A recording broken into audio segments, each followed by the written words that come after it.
Hi friends, welcome back to our channel. இன்றைக்கி நம்ம ஒரு vlog தான் பார்க்க போகிறோம். இன்றைக்கி எங்கள் ஊர் சைட்லலாம் நல்ல மழை பெஞ்சிருக்கு. சரின்னு அப்படியே நம்ம டெரஸ் கார்டனுக்கு வந்து பார்த்தேன், ஏதாச்சும் பூ பூத்துருக்கா, நிறைய மொட்டு இருந்துச்சுன்னு. அதே மாதிரி கொஞ்சம் ரோஸ்லாம் பூத்து இருந்துச்சு, அதில் நிறைய மழை துளிலாம் இருந்தது. பார்க்குறதுக்கே ரொம்ப அழகாக இருக்குது. இங்கே பாருங்கள் இவ்வளோ அழகாக இருக்குன்னு. இந்த ரோஸ் நல்ல திக்கு ரோஸில் பூத்து இருந்துச்சு. அதே மாதிரி இன்னும் 3 மொட்டு இருக்குது. அது 2-3 நாளில் மலர்ந்துடும்.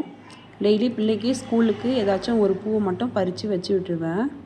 இங்கே பாருங்கள், இது ஆல்ரெடி பார்த்துருப்பீங்க நம்ம சேனலில். மல்லிகைப்பூ நிறைய மொக்கு வச்சுருக்குன்னு சொல்லியிருப்பேன். அது இப்போ நிறைய பூத்துருக்கு பாருங்கள். சின்ன சின்ன பூவாக தான் இருக்கும்.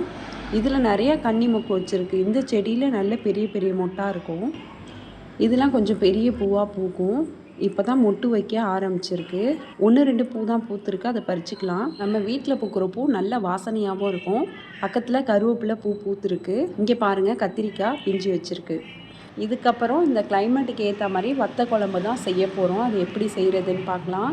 நான் சின்ன வெங்காயம் உரித்து வச்சுருக்கேன், அதை சின்ன சின்னதாக கட் பண்ணி வச்சுருக்கேன். அப்புறம் கருவேப்பிலை பூண்டு வச்சுருக்கேன். அதே மாதிரி இங்கே மிளகாத்தூள், மஞ்சத்தூள், சாம்பார் பொடி வச்சுருக்கேன். தாளிக்கிறதுக்காக தாளிப்புடகம் வச்சுருக்கேன்.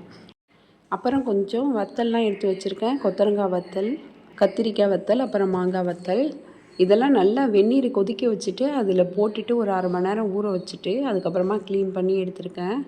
அந்த கொத்தரங்காய் வத்தலில் உள்ள நாரெல்லாம் எடுத்தாச்சு. இப்போ இதுதான் தேவையான பொருள். நான் மண் சட்டி எடுத்திருக்கேன். அதுக்கப்புறம் கொத்தரங்காய் பொரியல் செய்கிறதுக்கு தண்ணியில் மஞ்சத்தூள் போட்டுட்டு அது கொத்தரங்காய் வந்து வேக வச்சுருக்கேன்.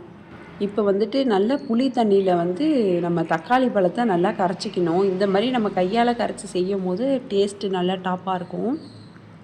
இப்போ எல்லா பொருளுமே நம்ம எடுத்து வச்சுக்கிட்டோம். இது எல்லா பொருளும் நம்ம எடுத்துட்டோன்னா தாளித்து விடுறது மட்டும்தான் வேலை. ரொம்ப சிம்பிளான ரெசிபி, அதே மாதிரி ரொம்ப டேஸ்ட்டாக இருக்கும். இப்போது 2 ஸ்பூன் எண்ணெய் சேர்த்துருக்கேன். அதில் தாளிப்பு வடகத்தை போட்டுக்கலாம். நல்லெண்ணெயில் செய்யும் போது தான் வத்த குழம்பு டேஸ்ட்டாக வரும். சேர்த்தைக்கு நல்லா பொரியணும். அந்தளவுக்கு எண்ணெய் சூடு வந்ததுக்கப்புறம் தாளிப்பு வடத்தை நம்ம ஆட் பண்ணிக்கிட்டோம். இது கூட நம்ம கருவேப்பிலையை சேர்த்துக்கலாம். இதுக்கப்புறமா நம்ம தோலை உரித்து வச்சுருந்த பூண்டு, அப்புறம் வெங்காயம், சின்ன வெங்காயம் போடும்போது நல்ல டேஸ்ட்டாக இருக்கும். உங்கள்கிட்ட சின்ன வெங்காயம் இல்லைன்னா பெரிய வெங்காயம் கூட போட்டுக்கோங்க. ஆனால் சின்ன வெங்காயம் போட்டு செய்யும் போது டேஸ்ட்டு வேறு லெவலில் இருக்கும். வெங்காயமும் பூண்டும் ஒரு பாதி அளவுக்கு நல்லா வதங்கணும். நம்ம உப்பு போட்டுட்டு நல்லா வதக்கிடலாம். அந்த எண்ணெயிலே நல்லா வதக்கிடலாம். நல்லா சாஃப்டாகிடும்.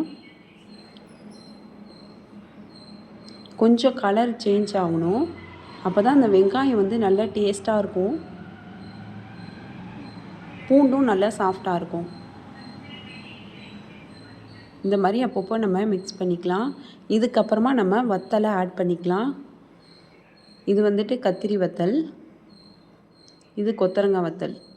கொத்தரங்காய் வத்தலும் கத்திரி வத்தலும் நம்ம இப்போ ஆட் பண்ணிக்கலாம். மாங்காய் வத்தல் இப்போ நம்ம ஆட் பண்ண வேணாம், லாஸ்ட்டில் மட்டும் மாங்காய் வத்தல் ஆட் பண்ணிக்கலாம். இப்போ இதையும் சேர்த்து நல்லா வதக்கி விட்டுடலாம். இது வதங்கினதுக்கு அப்புறமா நம்ம மசாலா ஆட் பண்ணிக்கலாம். மிளகாத்தூள் 1 ஸ்பூன், மஞ்சத்தூள் 1/4 ஸ்பூன், குழம்புத்தூள் 3 ஸ்பூன் ஆட் பண்ணியிருக்கேன். குழம்புத்தூள் கொஞ்சம் அதிகமாக போட்டு செஞ்சால் வத்த குழம்பு நல்ல டேஸ்ட்டாக இருக்கும். இப்போ லைட்டாக மிக்ஸ் பண்ணி விட்டுட்டு நம்ம அந்த புளி தண்ணியை இது கூட சேர்த்துடலாம். தக்காளி கரைச்சி வச்சுருப்போம், அந்த புளி தண்ணியை இது கூட சேர்த்துக்கலாம்.